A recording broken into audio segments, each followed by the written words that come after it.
नमस्कार दर्शकों, फिलहाल आज की सबसे बड़ी खबर है, 3 दिग्गज नेता की टिकट कट चुकी और तुरंत एक मीटिंग बुलाई गई है जींद में, भिवानी के अंदर और करनाल के अंदर। आगे क्या है पूरा मामला तो दर्शकों मैं आपको बता दी हूँ। सबसे बड़े नेता ने बुलाई है आज बड़ी मीटिंग, जो कि सबसे बड़े हरियाणा के दिग्गज नेता माने जाते हैं। एक नेता ने तो पहले चुनाव लड़ने का ऐलान भी कर दिया है। हाँ दर्शकों, एक जिसकी टिकट कटी कांग्रेस में से, उसने बड़ा ऐलान कर दिया है कि वो चुनाव लड़के रहेंगे। करनाल में सबसे दमदार नेता एनएमएफसी के नेता ने किया है बड़ा ऐलान। कांग्रेस पार्टी की टिकट लेना चाहते थे ये नेता, लेकिन टिकट नहीं मिल पाई तो और उन्होंने साफ तौर पर कह दिया कि वो एनएसपी के बैनर के तले अब लोकसभा चुनाव लड़ेंगे। कहीं ना कहीं कांग्रेस के प्रत्याशी दिव्यांशु पर कटाक्ष भी किया है।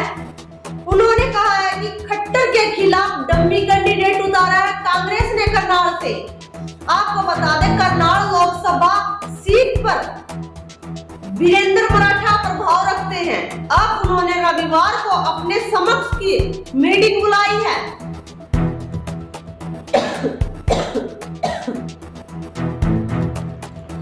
कहीं ना कहीं अब राष्ट्रवादी कांग्रेस पार्टी एनसीपी मराठा वीरेंद्र शर्मा चुनाव लड़ेंगे बैनर के नीचे। बताया यह भी जा रहा है कि इनेलो पार्टी के साथ भी गठबंधन हो सकता है। नया समीकरण अब बनने को है तैयार। हाँ दोस्तों, नया समीकरण बनने के लिए तैयार हो चुका है। वही दूसरी और सबसे बड़ी खबर ये भी आ रही है कि किरण चौधरी ने भी तुरंत शनिवार को एक भिवानी में बैठक बुलाई है, जहां पर जो उनकी बेटी है श्रुति की टिकट वहां से काट दी गई है। पहली बार रिकॉर्ड कायम हुआ है बंसीलाल के परिवार में कि लोकसभा चुनाव के अंदर वो अब नजर नहीं आएंगे, चुनाव नहीं लड़ेंगे। बहुत बड़ा झटका बंसीलाल परिवार के लिए, जिसको लेकर आपको पता है किरण चौधरी बेबाकी से अपनी बात रखती है मीडिया के सामने। जो बोलना होता है वो फटाक से बोल सकती है। तो कहीं ना कहीं उन्होंने भी एक बड़ी मीटिंग बुलाई है किरण चौधरी ने। और आपको बता दें, टिकट काटने के कारण वो बहुत नाराज चल रही है कांग्रेस पार्टी से। महेंद्रगढ़ और भिवानी, जो कि 40 वर्षों से बंसीलाल परिवार का इतिहास रहा है, लोकसभा चुनाव के अंदर एक अहम योगदान रहा है।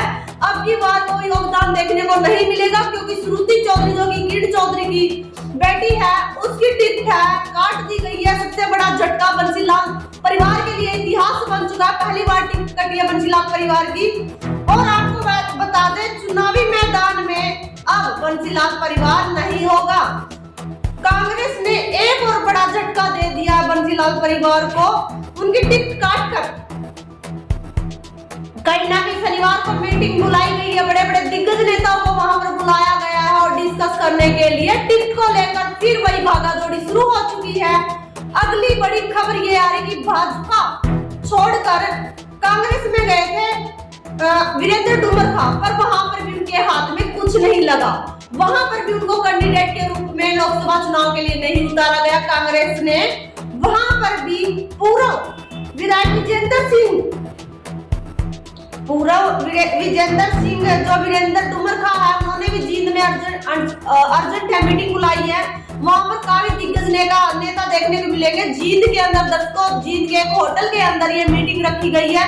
वीरेंद्र डुमरखा जो भी, ये भी एक ऐसे शख्स है जो हरियाणा के लोग सबसे ज्यादा इन लोगों को देखना चाहते, बंसीलाल परिवार हो या डुमरखा की बात करें, वीरेंद्र डुमरखा, वहां पर भी इनकी भी टिकट काट दी है। भाजपा छोड़कर कांग्रेस में गए थे टिकट के चक्कर में, पर वहां पर भी टिकट नहीं मिली। हाथ है वो खाली मलते रह गए हैं। जहां पर इनकी जो मीटिंग है इन्होंने बुलाई है, बहुत बड़े सत्र पर ये मीटिंग होने जा रही है। वहां पर कंफर्म किया जाएगा कि लास्ट फैसला क्या है। तो आपको पता भी है कि कांग्रेस ने अपने सारे कैंडिडेटों की जो घोषणा कर चुकी है। जो सबसे बड़ी 3 हॉट सीट है भिवानी, महेंद्रगढ़ और करनाल।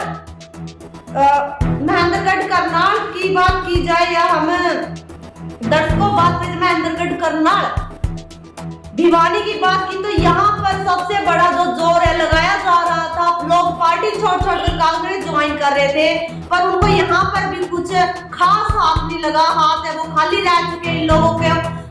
ऐसे बेबाक नेता तीनों की ही टिकट काट दी गई है, तो आपका क्या कहना है? वीरेंद्र डूमर खास मोती चौधरी हो या कीड़ चौधरी, एक बड़े स्तर के नेता होने के कारण इनकी टिकट काट दी गई है। आपको क्या लगता है, क्या इन लोगों की क्या वापसी हो सकती है लोकसभा चुनाव के अंदर, या ये भी अलग ही चुनाव लड़ेंगे बैनर के नीचे, एनसीपी के बैनर के नीचे चुनाव लड़ेंगे? तो आप अपनी प्रतिक्रिया दे सकते हैं, पर कह सकते हैं इतिहास में पहली बार बंसीलाल परिवार की 40 वर्षों में टिकट कटी है। तो उसको लेकर दर्शकों आप कमेंट करते रहिए, चैनल को सब्सक्राइब करते रहिए। ऐसी ही खबर पाने के लिए अपने चैनल को सब्सक्राइब जरूर करते रहिए। धन्यवाद।